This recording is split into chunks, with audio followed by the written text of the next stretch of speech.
So at Formosa, the most recent competition we went to, a lot of the teams over there asked us about the overhang blocker and how it worked. So essentially, to answer all your questions, one, there's already a guide from Robokauz and 2388 explaining how their overhang blocker works.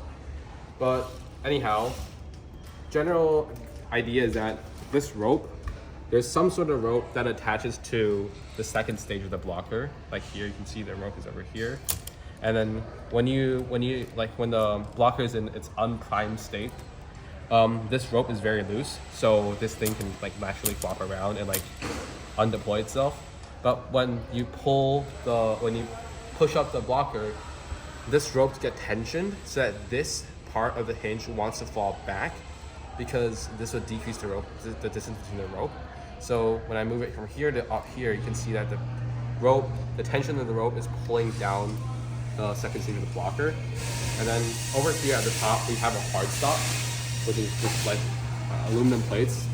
This basically makes it so that when someone shoots up, it gets physically stopped by the blocker, versus like flopping around. If there wasn't this stage, then this would turn into a vertical blocker, and potentially like the balls could just go through. But yeah.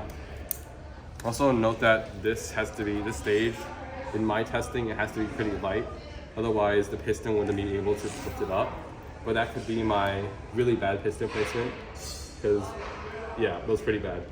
But if you want to do something similar, I'd probably recommend moving the piston at some other point so that it's much easier for the piston to push the entire blocker mechanism up, so you didn't have to have rubber band supports.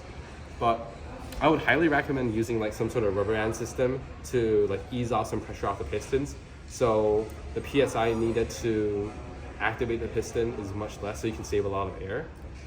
And yeah, that's pretty much it.